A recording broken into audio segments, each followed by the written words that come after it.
Hi, Mystery Recapped here. Today, I'm going to explain a war drama movie called Beasts of No Nation. Spoilers ahead. Watch out and take care.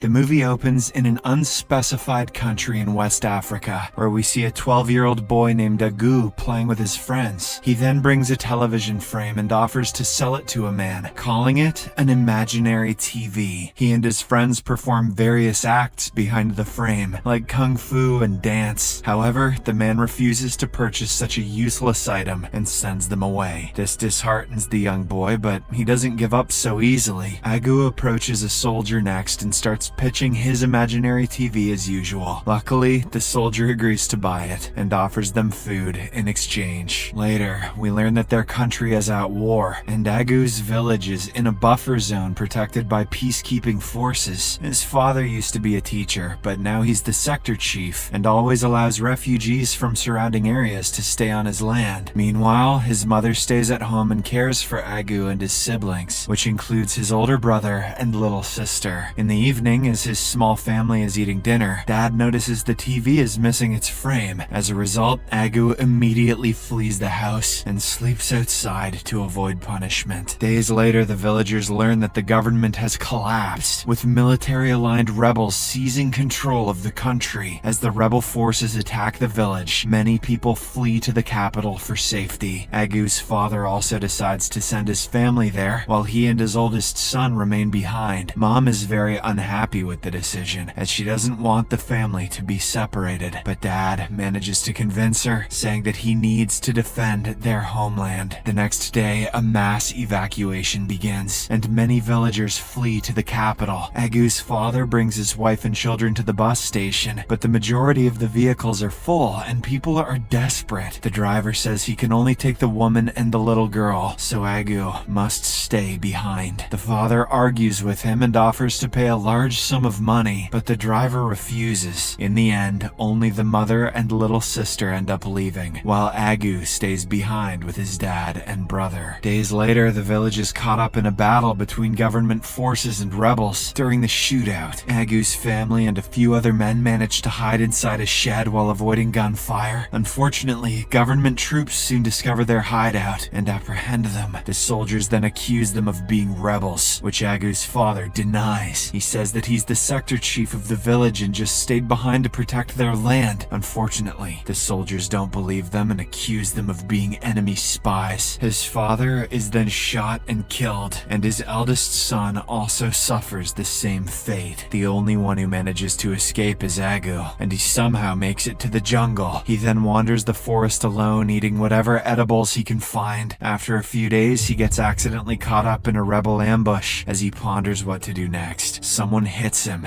and knocks him out. When he awakens, he sees a group of rebel soldiers, mostly children and teenagers. It turns out they are from a group called NDF, which stands for Native Defense Forces. They apprehend Agu and decide to punish him, assuming he is a government spy. To decide his fate, they bring him to their leader, known as the Commandant. When the Commandant asks who caught the kid, a mute boy named Strika signals that he did. Following this, the Commandant summons his subordinate 2IC and asks what should be done with Agu. 2IC claims that he's only a boy and appears harmless, but the Commandant disagrees. He states that even a small child has eyes to see and hands to pull a trigger. He then questions Agu about who he is and what he's doing there. The boy nervously describes how government soldiers attacked his village and killed his family. Hearing this, the Commandant sympathizes with the boy and announces that Agu will now join the NDF. He promises to train him to be a soldier so that he can avenge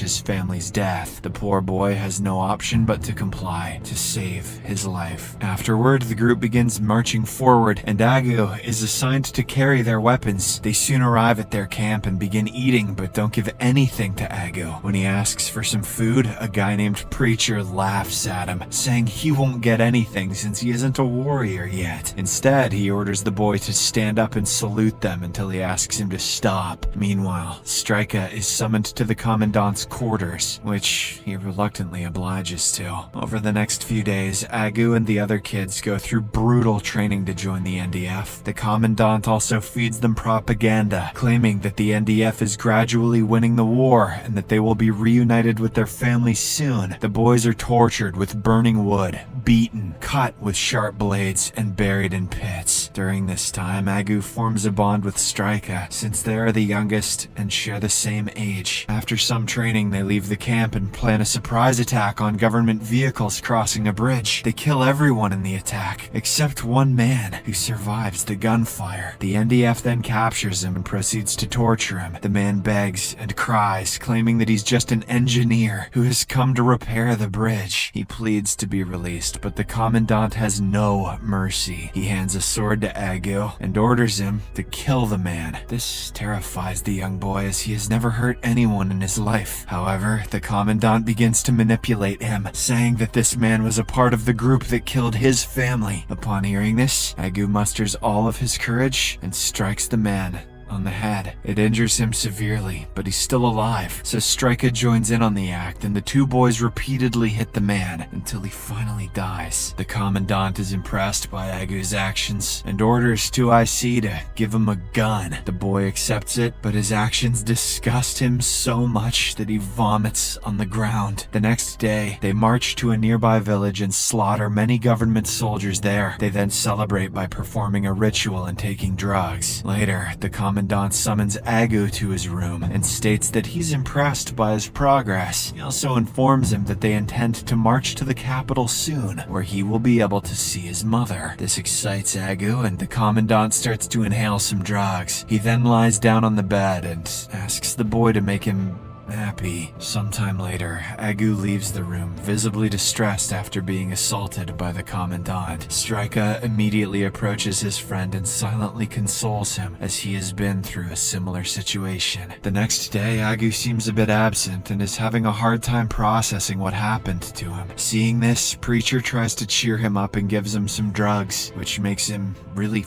high. In the afternoon, the group arrives in a village and begins terrorizing the locals. They enter a house and discover a woman and her little daughter hiding in a corner. Agu, who is still high on drugs, hugs the woman and calls her mother, but he soon realizes that he was just tripping and she isn't his mom. He then notices Striker and a few boys beating the little girl and eventually killing her. Meanwhile, the mother is being assaulted by Preacher. The sight disgusts Agu so much that he shoots the woman to spare her the pain. Shortly after, the Commandant receives a letter from the Supreme Commander named Goodblood. It turns out that Goodblood has summoned the group to the rebel headquarters to meet with him. The Commandant then gathers his soldiers and tells them to prepare to leave. He especially tells Striker and Agu to stick close to him because he cares about them. The following day, the group arrives at Goodblood's office. The Commandant becomes impatient with his superior for not ordering an attack on the capital. He suggests they proceed, but Goodblood informs him that their plans have changed and they will no longer attack the capital. He also reveals that the Commandant is not being promoted as he had hoped, but rather being removed from his position. Instead, 2IC will be the new leader, and the Commandant will be assigned to a staff position under him. Hearing this, 2IC tries to thank Goodblood, but the Commandant interrupts and orders him to leave. In the evening, he takes his group to a brothel, stating that he wants to celebrate 2IC's promotion. The latter requests permission to leave so he can check on other units, but the Commandant refuses. After this, all the soldiers except Agu and Striker choose a woman to go to have fun with them. Shortly after, Striker falls asleep while Agu stares at a waitress with interest. Suddenly, they are all startled by a gunshot in another room. The soldiers then bring in 2IC, who has been severely injured by a gunshot. It turns out that a prostitute accidentally shot him while playing with a gun. 2IC accuses the Commandant of orchestrating this, but the latter pretends to be innocent. The prostitute who shot 2IC tries to flee, but Agu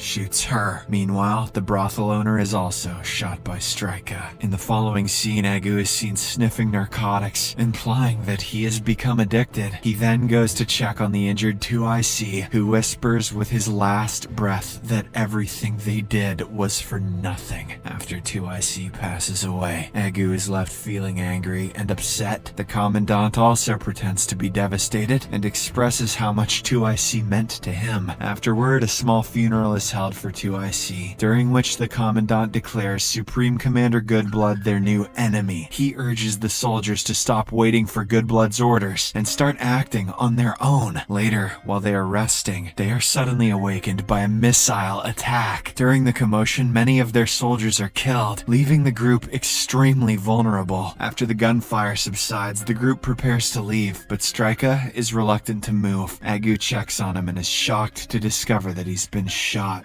in the chest. He then carries his friend, hoping they can reach a village to treat his wounds, but shortly after, Stryka passes away on his back. Egu is devastated by his death and screams over his body, pleading for him to awaken. However, the other soldiers manage to calm him down and take him away from there. Following this, the remaining members of the group seek refuge in a gold mine, hoping to find gold to pay for supplies. But as time passes, their ammunition runs out, leaving them unable to defend themselves against invading enemy forces. Egu speaks with the commandant about this situation, but the latter tells him how much he cares for him and considers him a son. He then asks Egu to take care of him as a son would take care of his father. As they speak, Preacher arrives and rallies the soldiers to abandon their positions and surrender to the UN. He warns them that if they stay, they will starve to death or be killed. The commandant refuses to let them go, claiming they will die within weeks or be imprisoned.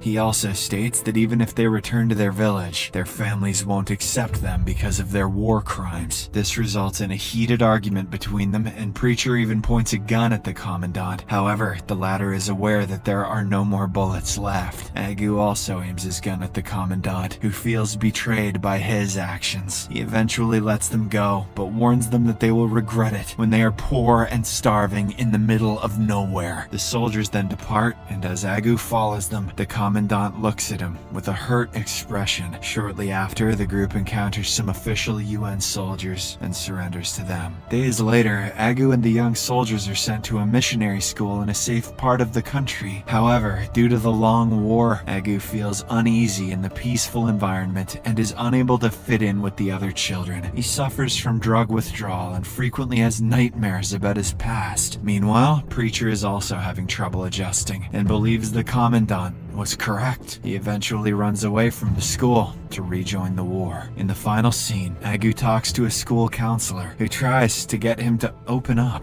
Egu responds that he has done some terrible things but refuses to go into detail. He is afraid that she won't understand him and will think of him as some kind of beast. So, he tells her about how he used to be a good boy and was raised by a loving family. The movie then ends as we see Egu finally joining the other boys to swim and play in the ocean.